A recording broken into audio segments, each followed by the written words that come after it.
guys, in this video I'm going to go over the questions and answers for the Module 2 Show Me Tell Me questions. So the first thing that I'm going to show you how to check is how to identify where you would check the oil and how to make sure there's enough oil in your motorcycle. So when you're checking the oil on the machine, the very first thing you want to do is make sure the bike's upright and level, flat surface.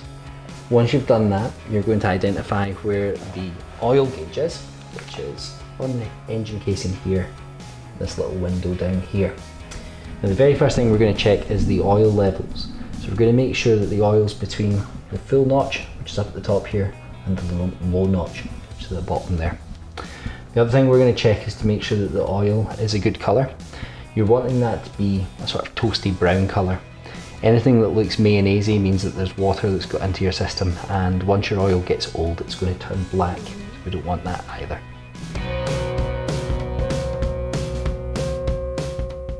So to check that you've got sufficient brake fluid in the machine, there's two reservoirs that we need to check.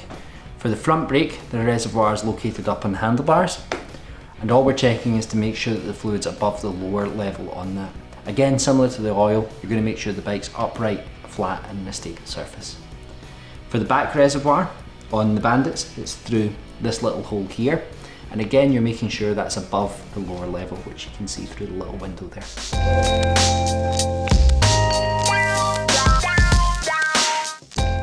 So there's three main things on your chain that you're wanting to check. First of all, you've got the tension of the chain. Secondly, you've got lubrication, and thirdly, you've got the condition of the chain. To check the tension of the chain, what you're looking at doing is moving the chain up and down at the midpoint, making sure you've got between 1 and 2 centimeters of play on the chain. Remember and check that in more than one place in case there's any tight spots in the chain. Secondly, you're going to check the lubrication of the chain. So when you're lubing a chain, you want to make sure that you're using proper chain lube. That comes in two different types of forms, either a spray-on oil that you spray onto the chain, or a chain wax that you can use to rub over your chain to lubricate it.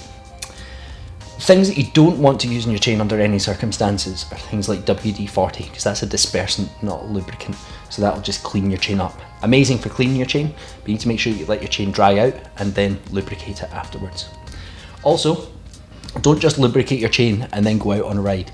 That lubricant needs time to settle into your chain. The best thing to actually do is lube your chain after you've done a ride so the chain's nice and hot and it lets the lubricant set in, then you can leave it overnight.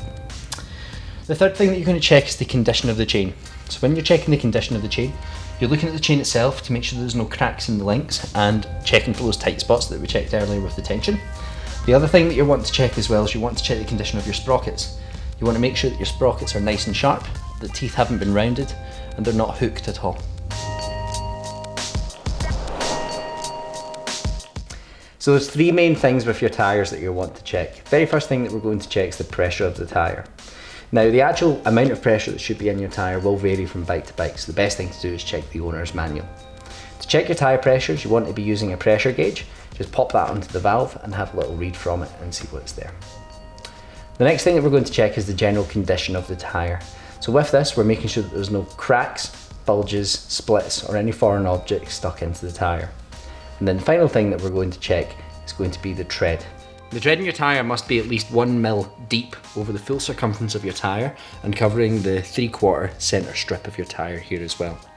To find out if your tyre is at legal limit or not, you can use a tread wear indicator to check the tyre itself.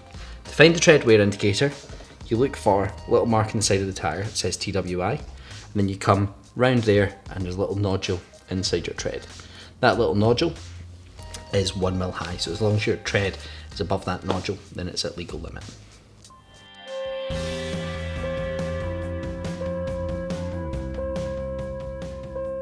So to check that your brake lights are working properly on the motorcycle, you must check the brake lights from both the front and back brakes.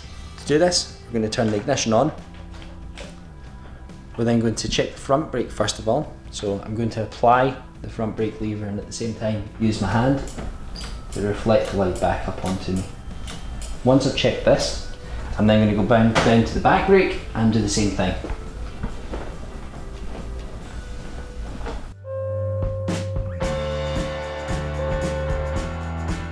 Okay, so to check that my front brake is working properly, very important that I check this from a moving position. You're not only checking that your front brake's going to stop you properly, you're also checking to make sure it's not bound or seized on as well. So doing this isn't enough because you're not checking that the brake's not seized on. So to do this properly, you're going to release the front brake, roll the bike forward, and then apply.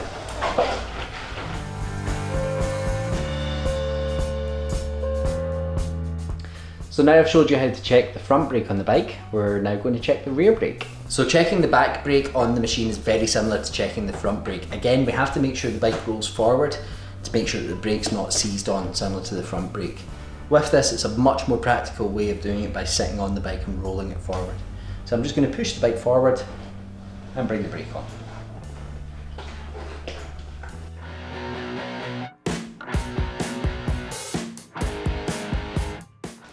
So to check the steering on the bike, the very first thing you need to do is raise the front end of the bike off of the ground. To do that, get the bike onto its centre stand and push down on the back of the bike.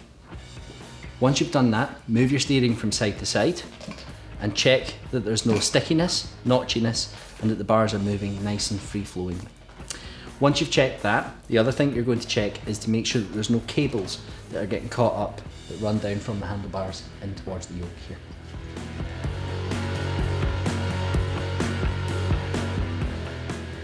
So to check that your kill switch is working properly, you would first turn the bike on using the key, the electric start button.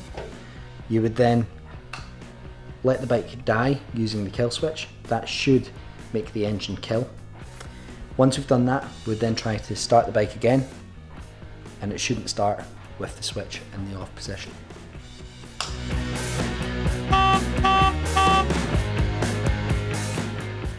So to check that the horn's working properly in the machine, I would turn the key to the on position on the ignition and then use the horn button to sound the horn.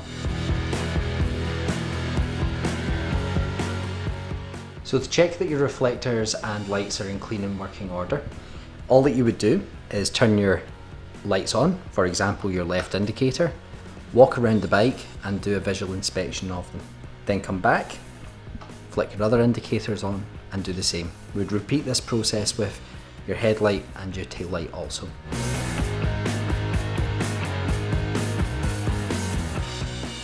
So the final thing I'm going to show you how to do is change your headlight from dip to full beam. So to change your lights from dip to full beam, very first thing you do is ensure your headlight is in the on position, and then use this switch here to change from dip to full beam and back again.